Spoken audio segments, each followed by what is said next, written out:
Jaime Varner joins us on the Fukerton.com. I got to ask you what it's like because we did a show here locally that our show supported. The UWC and Carlos Condit and Faber came out to be special guests there, and I had a chance to hang out with Condit a little bit. That dude's insane. He's a weird dude, and it couldn't be any nicer. What a great fighter. But what's it like? I know you brought him into your camp to train with him.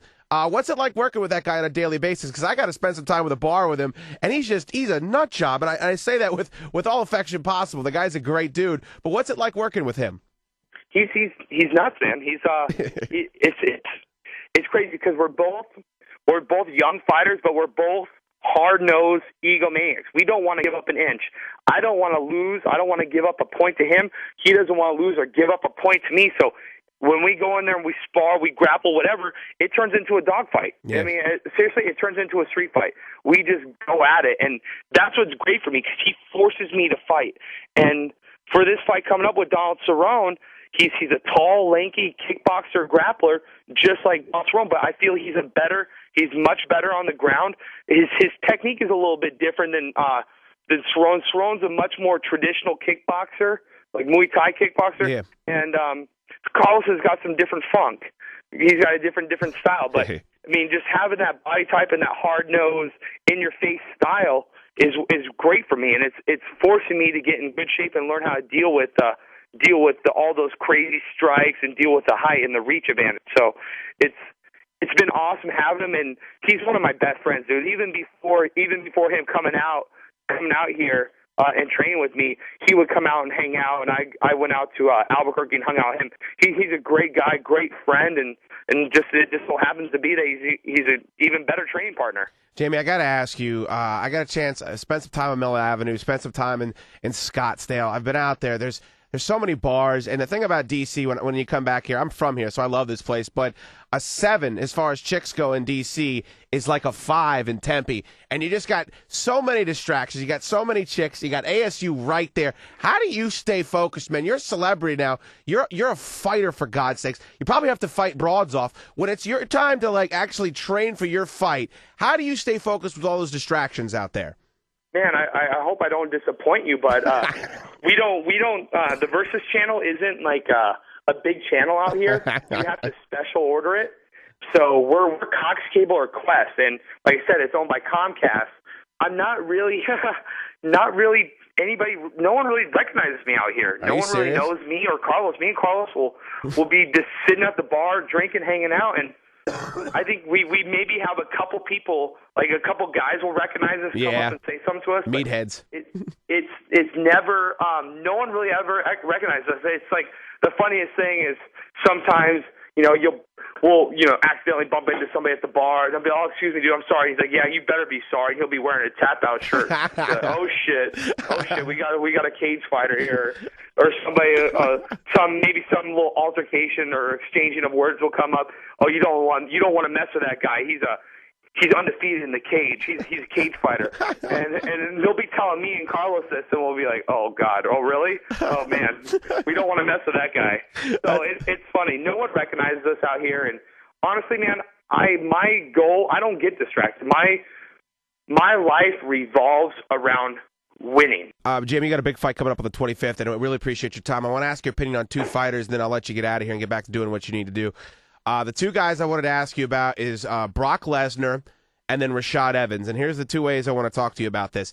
Lesnar got a title shot, his 3rd fight.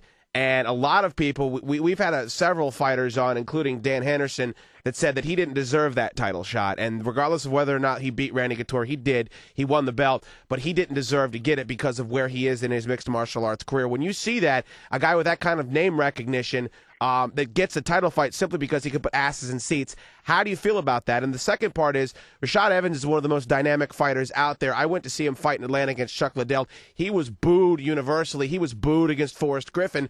And it seems to me that there's a lot of racial undertones from the same guys that you were talking about at bars that wear a tap-out shirt and say they can kick everybody's ass.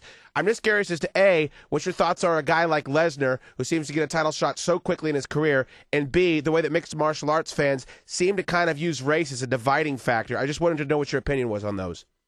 All right, I'm going to attack the race one first off. No one booed Rampage Jackson when he had the world title. That's true. All right, so it's not a race factor. It has nothing to do with race. I think it's the style, the way he fights. Rashad Evans likes to play on the outside. He's not the most exciting fighter out the gate.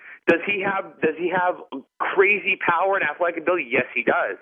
But out the gate, he's a slow starter. So a lot of people didn't like that. A lot of people don't like that. And then if you remember some of his fights on The Ultimate Fighter, I mean, he would take people down, kind of lay on them and stuff like that. And even his early fights in the UFC, his fight against Tito Ortiz wasn't the most exciting fight either. So I think that's why the people were booing him. It has nothing to do with him being black or being racist at all. I think we have a black president, for God's sake. I mean, president-elect. I don't think our country has moved on since then. Okay. You know, the civil rights movement has happened a long time ago. I think we have long since moved past that. And, you know, I'm sure there are some rural areas, and there's people that will argue that, of course, with me, but there are some definitely rural areas that are still stuck in 1950. I mean, it goes for women as well as, you know, African Americans. But I wouldn't say it has anything to do with his race. I just think it has to do with the style of the way he fights and the way he's a slow starter. Well, Jamie, let me interrupt you then and ask you. I watched the Rampage Forrest fight, as I'm sure you did, and you say Rampage wasn't booed, but he was. When he came out, the crowd was overwhelmingly on the side of Forrest Griffin. Now, is that because of his style? Because it seems to me that people would love Rampage's style. This is a guy that's known for slams and knockouts, but when he was pitted against Forrest Griffin, the crowd was in Forrest's favor. I'm just curious as to why you think that is. Why? I mean, how can you not like Forrest, though? Okay. I mean, if you remember him on The Ultimate Fighter, he was just a goofy, funny guy. All his interviews, he's one of those guys that a mom can love him, a dad can love him, a kid can love him. He just appeals to everybody. Rampage Jackson, you know, no offense, he's a little hood, man. He's street, and you know what? He appeals to more the new age people. Where Forrest, it's just all about marketing. I mean, Forrest appeals to everybody. His demographic is just 18 to 35-year-old males. I mean, even and females. I mean, everybody will love Forrest. But, you know, I'd say it's more of the new age people, maybe the 18 to 30-year-old males that are just into more of the hip-hop and more of the new age culture are going to be more behind him. Okay. Everybody can get along with, I guess you could say, can relate to Forrest, but not too many people can relate to Rampage. And what are your thoughts on Lesnar receiving this title shot so quickly? It took me 6 years in this sport to get a title shot. Yeah. 6 years. Now, I'm not Brock Lesnar. I wasn't a national champion in Division I wrestling. I didn't have, you know, all the crazy hype behind me from the WWF or WWE or whatever it is. Now, I don't want to get myself in trouble here. I think a lot of that fight was based on money. Yeah. To be honest, I think they put that card together because they knew Randy Couture is a huge draw for MMA fans, and they know Brock Lesnar is going to pull in the WWE fans. Now, could they have mixed it up and have both those guys on the same card, you know, and still had done as well pay-per-view? Probably. I think that a lot of people wanted to see Randy Couture beat Lesnar. I don't think that fight went how people thought it would go. Do I feel Lesnar deserved a title shot? No, but did he win it and earn it? Yes, he did. He beat Randy Couture. He beat the heavyweight champion. He beat the guy that ran over Tim Sylvia, that ran over Gabriel Gonzaga. He beat that guy. Not only did he beat that guy, he knocked that guy out. Yeah. You know, whether I felt he deserved it or anyone felt he deserved it, he won the damn fight. Yeah. So obviously he showed he deserved it. He's going to have one hell of a fight on his hands with Frank Mir because I think the old Frank is back. Yeah. But a new and improved Frank. Well, his boxing, I mean, how good did he look striking against Minotauro? Dude, he looked great. And if you notice, he switched to southpaw. He's a right-handed fighter. He switched to southpaw. I didn't even notice that. That's wild. Yeah, he switched to southpaw. He's a righty and switched to southpaw and knocked out and finished and knocked out Minotauro Nogueira, who's never been finished. So, yeah, pretty impressive. It is impressive. JB, you're a great dude, man. Win or lose, we'd love to catch up with you after the fight as well, and really appreciate you making time. I know you're training your ass off, and we'll be rooting for you on the 25th, man. Well, you don't have to worry about me losing, brother. I train too hard to lose. Nice. Like to hear that. Jamie, thanks so much for your time, man. Good luck, all right? All right, take it easy, man. All right, buddy. Well, it's Jaime Varner, who is the lightweight champion of the WEC. He'll be taking on Donald Cerrone. Again, this is a free fight. don't miss it. Even if you're not necessarily the biggest mixed martial arts fan, the WEC puts on an amazing card. You get Uriah Faber-Jens pulpit for free as well. That's January 25th on the Versus Network.